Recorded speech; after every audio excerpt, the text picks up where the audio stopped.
Okay, in our previous videos, we looked at what we can do with large and very small numbers. So we can either use prefixes or scientific notation. Today, what I want to do is kind of jump back into measurement, specifically regarding significant figures. And significant figures are very important in science. And let's describe what they are. So significant figures, they're sometimes called significant digits. I use them somewhat interchangeably. They are the numbers in a measurement that are certain plus one additional estimated digit. So let's write this all down. That are certain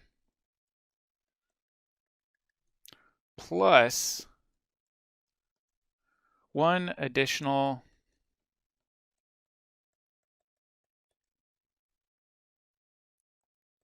estimated digit.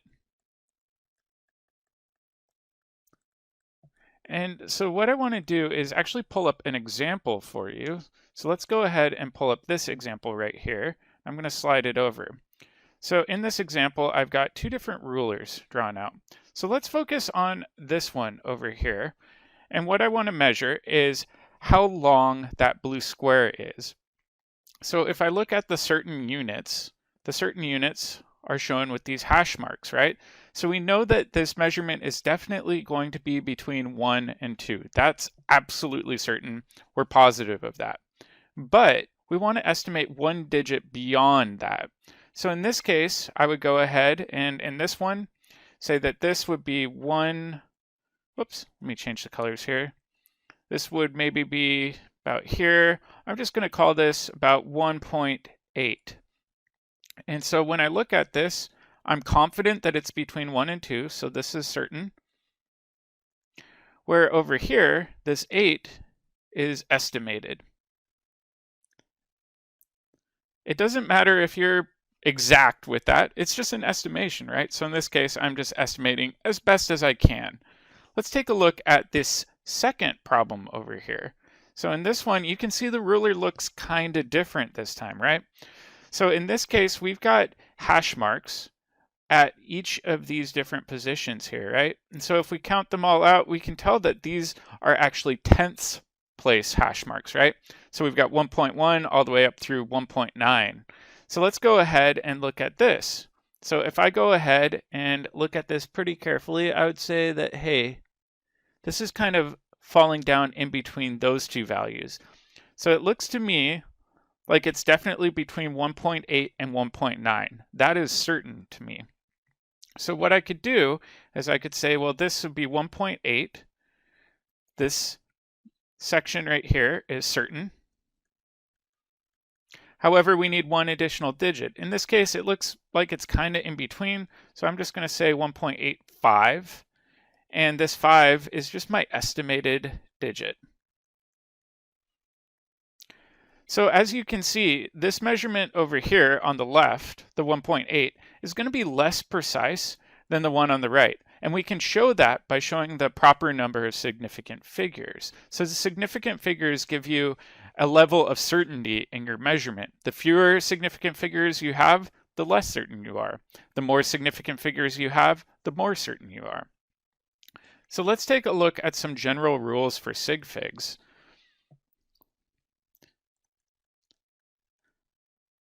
So general sig fig rules, and I like to just abbreviate significant figures as sig figs. And these are pretty easy to remember, but they do take a little practice. So rule number 1 is that leading zeros, meaning the zeros that come first, are not significant. So any zeros off to the left of a number before any of the non-zero numbers start are never considered significant. We'll take a look at some examples in a second. So 2 is that trailing zeros, meaning off the right-hand side, these are only significant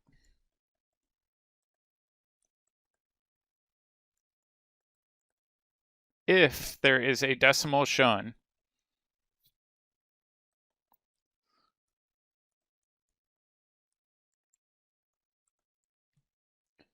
If you don't have a decimal shown, then they're not significant, right? So let's make a note there. If no decimal, then trailing zeros are not significant. Let me zoom out a little bit.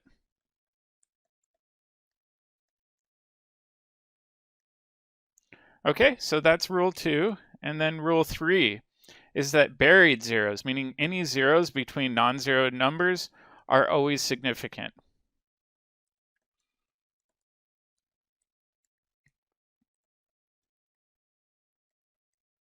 And again, this will make more sense when we go through and do some rules, but these ones are always significant.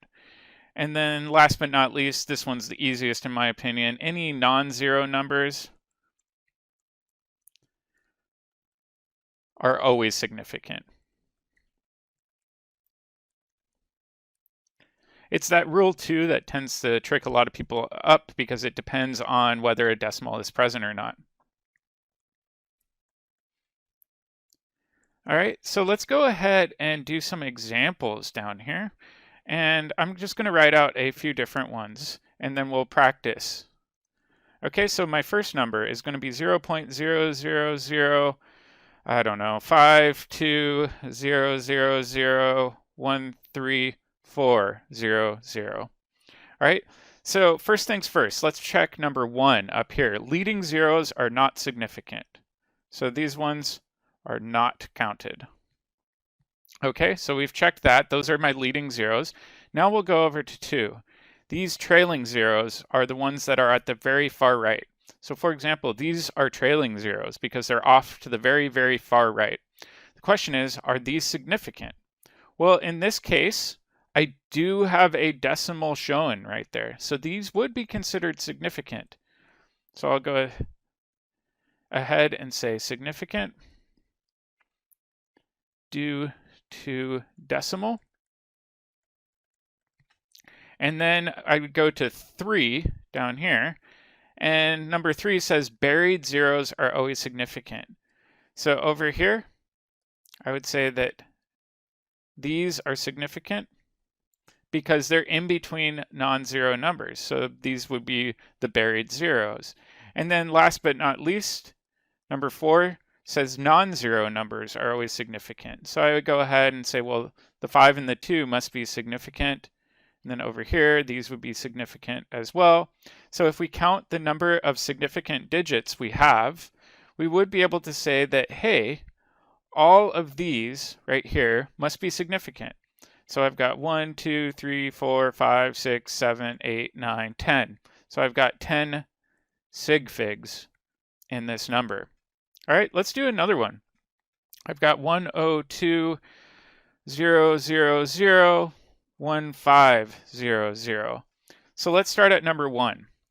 Number 1 says leading zeros are not significant. Well, in this case, we don't have any leading zeros off to the far left, so that wouldn't apply. Number 2 said trailing zeros are only significant if there is a decimal shown. So over here, these ones would not be significant because when I look at this number, I can tell that there's no decimal point shown here. So let me scoot everything down here just so we don't get confused. And I'll say there's no decimal. All right, so these don't get counted. All right, let's go to 3. Buried zeros are significant. So in this case, I've got buried zeros here and here. Those would be significant. And then number 4, any of our non-zeros would get counted. So these would all get counted. So when I look at all of my significant digits here, it would be all of these numbers kind of in the purple box. I've got 1, 2, 3, 4, 5, 6, 7, and 8. So this would mean I'd have 8 sig figs in this number. All right, let's do one more before we continue on. And in this one, I've got 101.00000.0.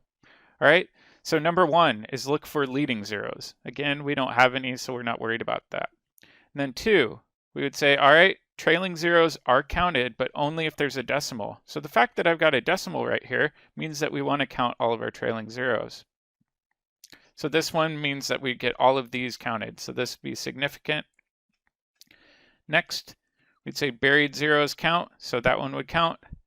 And then this digit here and here would count because they're non-zeros. So the reality is all of these digits would count, even though we've got a lot of different zeros in here. So I could count them up and I'd say 1, 2, 3, 4, 5, 6, 7, 8, and 9. So this would be 9 sig figs for this number. So try to practice these problems a fair amount. I know it is a little bit tedious to work through, but just remember, rule 2, you have to look for the decimal before you can analyze whether or not those trailing zeros count. All right, so now let's jump into the next part, math with sig figs. And math with sig figs is a little bit tricky, but it's best shown with examples. So let's start with multiplication and division. All right, the rule with this is that your answer cannot have more sig figs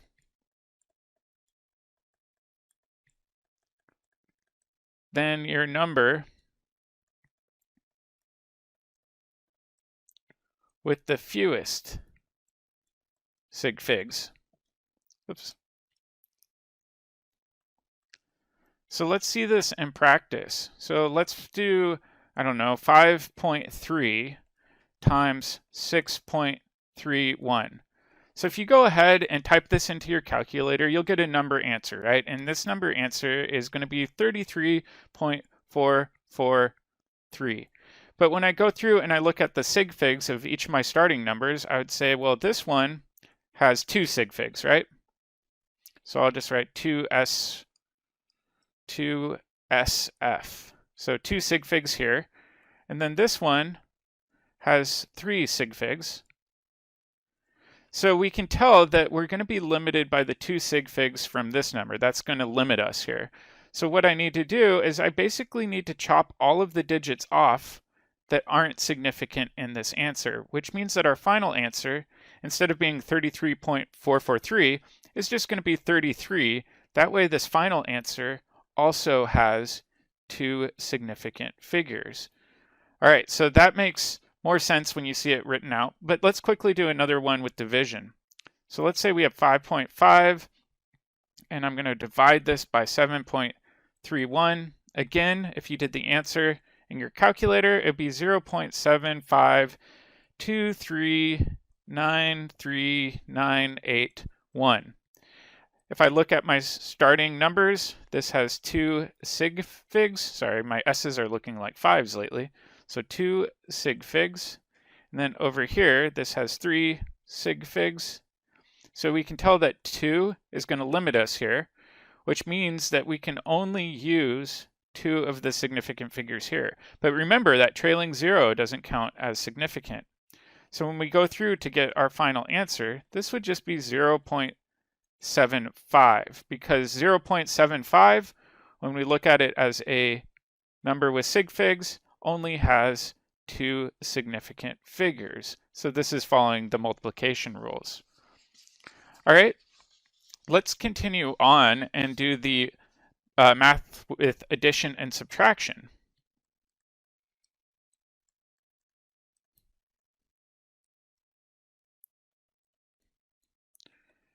And addition and subtraction are similar, but a little bit different. So your answer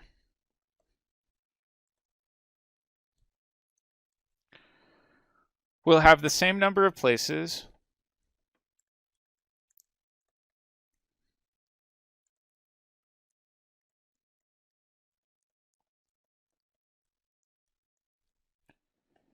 to the right of the decimal,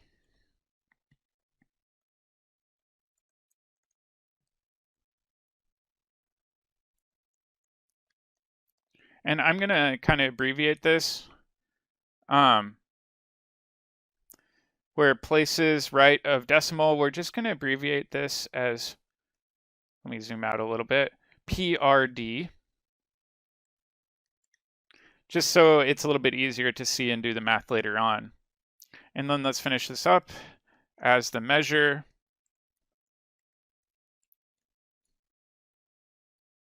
with the fewest places to right of decimal. Zoom out. All right, so let's take a look at this in practice, because again, this is easier to see with some examples. So let's say we have 5.3, let me clean this up, 5.325 plus 5.5, right? If we just quickly put this into our calculator, we're going to get 10.825. But let's start analyzing some of the sig fig rules. So first things first, we need to look at the places to the right of the decimal, right? So if we look at this first number here, I would say, well, all of these digits are to the right of the decimal. So I would say that this has 3 places to the right of the decimal. So I'll just abbreviate that as PRD. Where over here, only the 5 is to the right of the decimal, so I'll write 1 PRD. That means that this final answer can't have anything more than 1 place to the right of the decimal. So if we go ahead and do this, we need to kind of trim this down so that there's only 1 digit to the right of that decimal. So this would be 10.8. That way this only has 1 place to the right of the decimal. So remember that the rules are different if you're doing multiplication and division than if you're doing addition and subtraction. It does throw students off once in a while. All right, one last thing. I know this video is a little long, but bear with me, and that is rounding rules. We haven't really run into any problems with rounding so far, but I did want to cover these rounding rules because they're pretty important and you might run into them. So rule is if the number to the right, meaning the immediate digit to the right of your last sig fig